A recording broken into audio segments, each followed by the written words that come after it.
백설공주와 나무요정. 아주 먼 옛날, 헬라라는 아주 사악한 여왕이 굉장히 높은 산꼭대기에 살고 있었어요. 헬라는 항상 세상에서 가장 아름다운 사람이 되고 싶었어요. 하지만 그 나라에서 가장 아름다운 성에 살고 있던 백설공주가 마녀 헬라보다 훨씬 더 아름다웠답니다. 덩컵, 뭘 먹고 있는 거야? 네, 여왕님. 양념을 잔뜩 바른 스테이크를 먹고 있습니다. 여왕님도 드셔보시겠어요? 치워. 난 아무거나 먹어서는 안 된다니까. 하지만 이건 세상에서 가장 맛있는 스테이크인걸요, 여왕님. 가서 너나 실컷 먹으라고. 난 이 작은 여정에게 볼 일이 있으니까.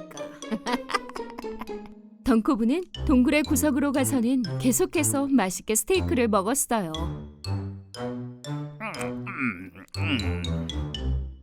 작은 여정아, 작은 여정아, 오늘 밤 하늘을 날 수 없다면 무슨 일이 생길까? 작은 요정은 겁에 질린 채 새장 안에서 이리저리 날개를 펄럭였어요. 보름달의 밝은 빛이 사라질 거야. 그렇지? 그럼 밤하늘의 빛이 사라진다면 어떤 일이 벌어질까? 어둠 말이야.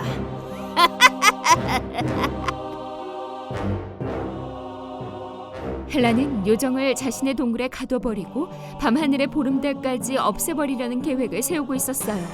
그렇게 되면 아무도 모르게 자신의 위험한 계획을 실행할 수 있을 테니까요.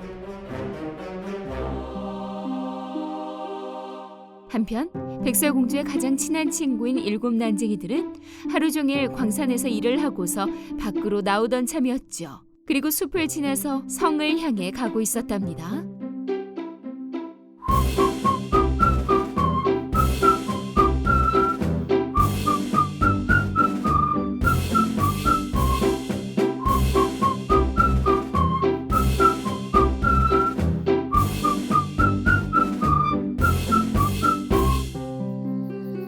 에이스, 우리가 일을 마치고 돌아갈 때쯤 이렇게 원래 어두웠었나?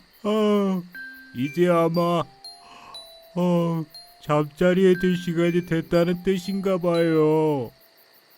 하늘이 너무 깜깜한 나머지 난쟁이들은 서로가 보이지도 않았어요. 그리고 난쟁이 에이스는 하늘에 달도 그리고 별도 더 이상 보이지 않는다는 사실을 알아챘답니다. 뭔가 잘못됐어. 보름달이 사라져버렸다고. 그래서 하늘이 이렇게 어두웠던 거야, 얘들아. 근데 어째서 갑자기 보름달이 사라져버린 거죠? 나무 요정님에게 무슨 일이 생긴 게 틀림없어. 그래서 갑자기 보름달이 빛을 잃어버리게 된 거야. 지금 당장 성으로 돌아가야 해. 얼른 가자. 난쟁이들은 광산에서 쓰는 램프로 길을 비추며 성을 향해 나아갔어요. 한편 백설공주와 안탄 왕자는 성의 발코니에 서서 밖을 내려다보고 있었어요. 오늘 밤은 다른 때보다 더 어두운 것 같네요. 일곱 난쟁이들도 아직 돌아오지 않았어요. 너무 어두워서 길을 잃어버린 게 아닐까요? 바로 그때 안투안 왕자는 나무들 사이로 움직이는 불빛을 발견했어요. 백설공주, 저 빛 좀 봐요. 일곱 난쟁이들이 돌아오고 있는 것 같은데요. 네, 맞아요. 난쟁이들이 틀림없어요. 백설공주는 난쟁이들을 만나러 성 밖으로 뛰어나갔어요. 난쟁이들아, 밤이 너무 어두워져 버렸는데 어떻게 길을 찾아온 거야? 우리는 광부들이잖아요, 공주님. 이래봬도 지하에서 일한다고요. 램프로 길을 비춰서 찾아왔어요. 하지만 나쁜 소식이 있어요, 공주님. 보름달을 지켜주는 나무 요정님에게 무슨 일이 생긴 게 틀림없어요. 밤이 이렇게 어두운 적이 없었거든요. 숲에서 나를 도와준 바로 그 요정님일까? 당장 찾아보자. 어서. 우리가 도와야 해.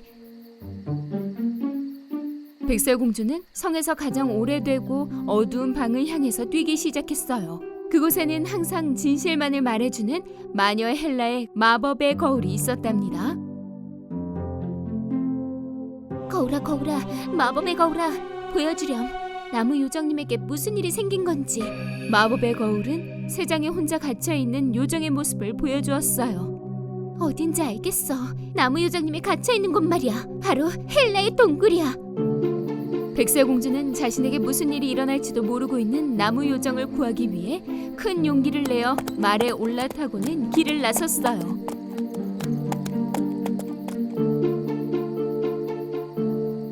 제발 백설공주, 넌 할 수 있어.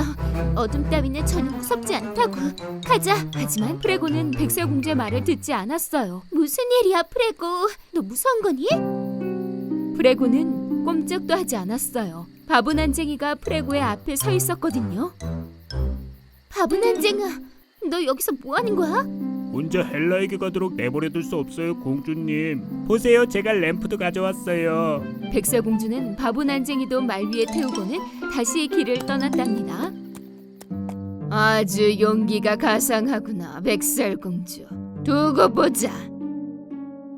헬라는 유리구슬을 향해서 마법의 주문을 외우기 시작했어요.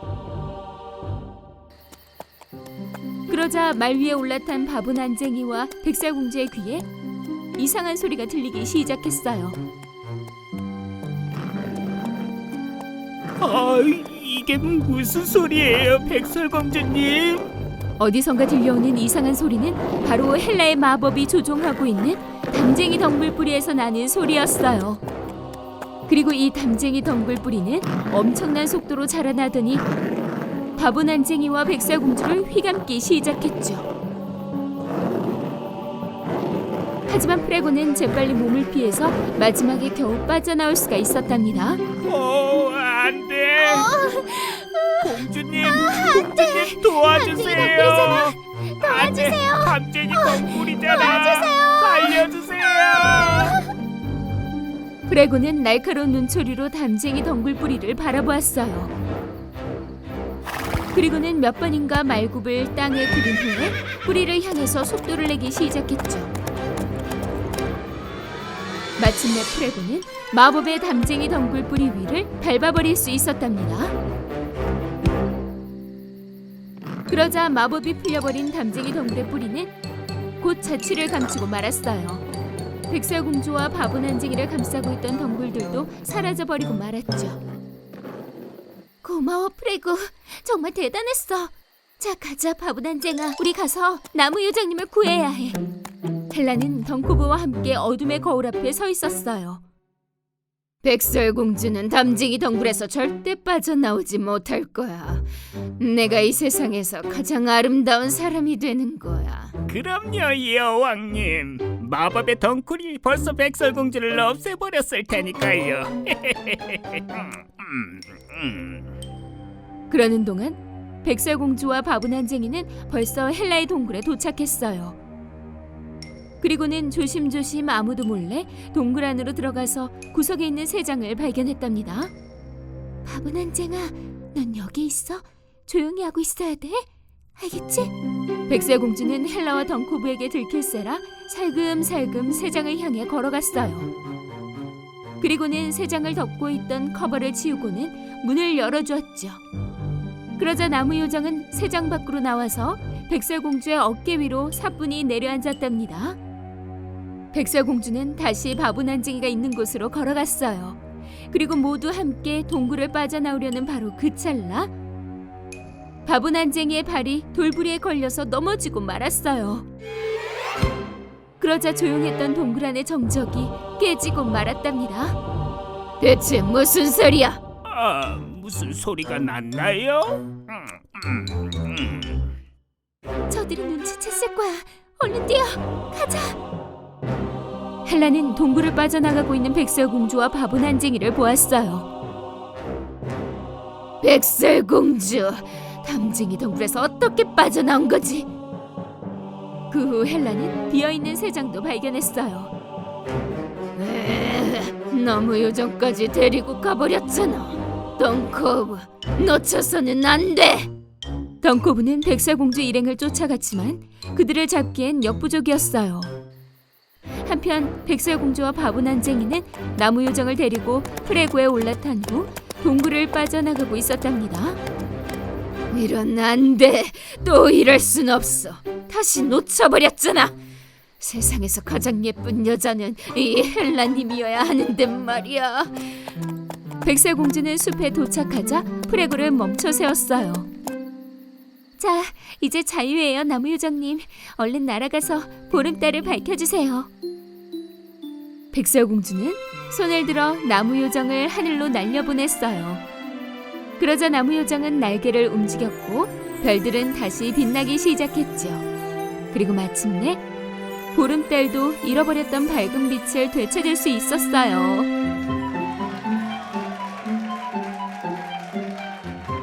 밤하늘이 다시 반짝이고 있어. 이제 우린 성으로 다시 돌아가자. 그럼 이제 램프를 꺼도 될 것 같아요, 공주님. 마침내 백설공주와 바보난쟁이는 성으로 돌아온 후 다른 난쟁이 친구들과 함께 그리고 왕자님과 함께 밤하늘의 별을 바라보며 소원을 빌었어요. 결국 마음씨 착한 사람들의 바람은 언젠가 이루어지게 될 거라는 걸 알게 되었죠.